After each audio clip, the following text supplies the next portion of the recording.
Good evening, boys and girls, and Avon Grove Charter School families. I hope this Sunday finds you really well. Today I am in bed, snuggling with my most comfy blanket.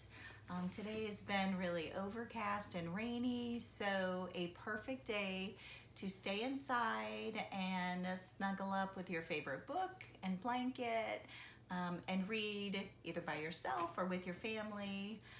Today I picked out a book, a chapter book, and it is filled with a variety of fables. So it's Aesop's Fables.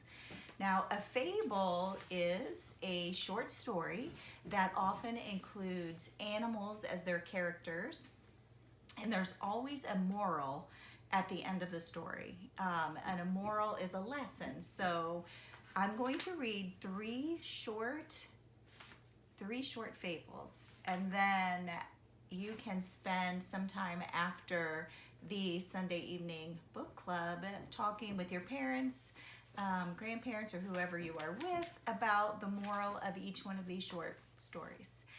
All right, so our first fable is called The Tortoise and the Hare. One day, the hare was boasting as usual of his amazing speed. "No one can run faster than I," he bragged to the other animals.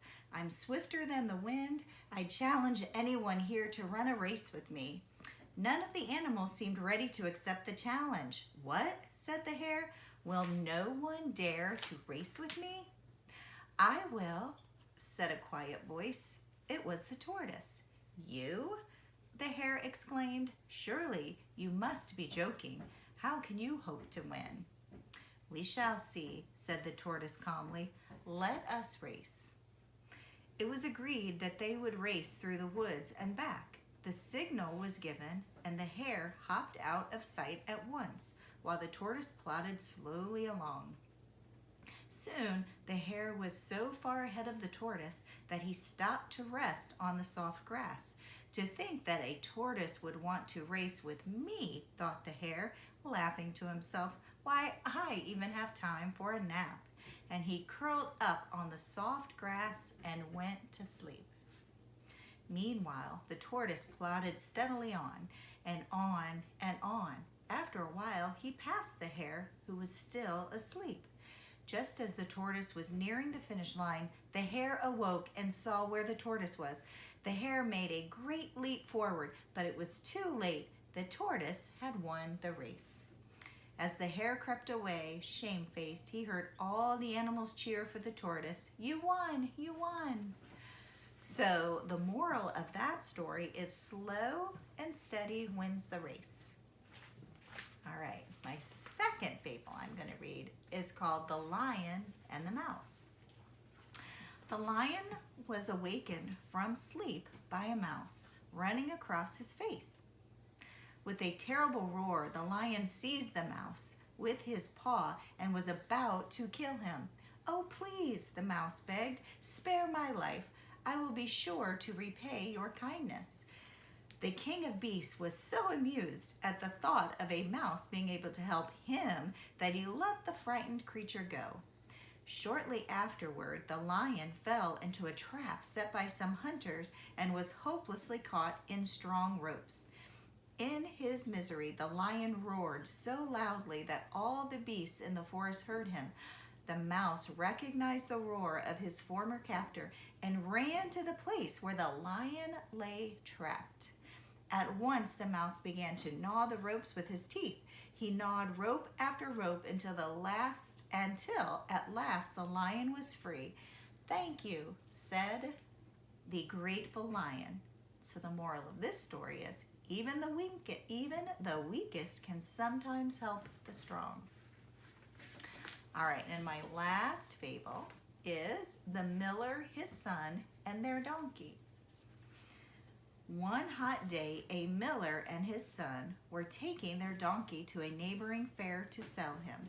They had not gone far when they met some girls on the road, talking and laughing. "Look there," cried one of the girls, pointing at them. "What fools you are to be trudging along this hot road when you could be riding." So the miller sat his son upon the donkey and walked along by his side. Presently they came upon a group of old men who were engaged in serious conversation. One of the old men looked up and said, "See that? It just proves what I was saying. No one has respect for old age anymore. Imagine that lazy boy riding while his poor old father walks. Get down, you lazy loafer, and let the old man rest his weary legs."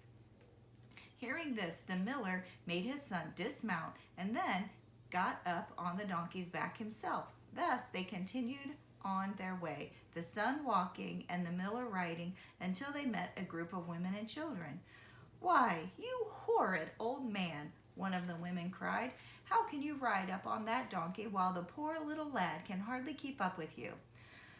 The miller gave thought to this, and then picked up his son and placed the boy behind him on the donkey's back.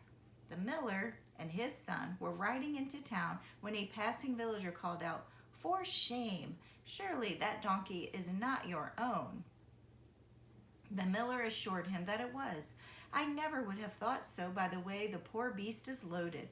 Why, you two fellows do not look sick to me. Surely you are better able to carry that donkey than the donkey is to carry the both of you." So the miller and his son dismounted. Then they tied the donkey's legs together with some cord and strung him over a pole. With the pole across their shoulders, they walked over a bridge that led into town. The townsfolk had never seen such a funny sight, and they laughed loudly.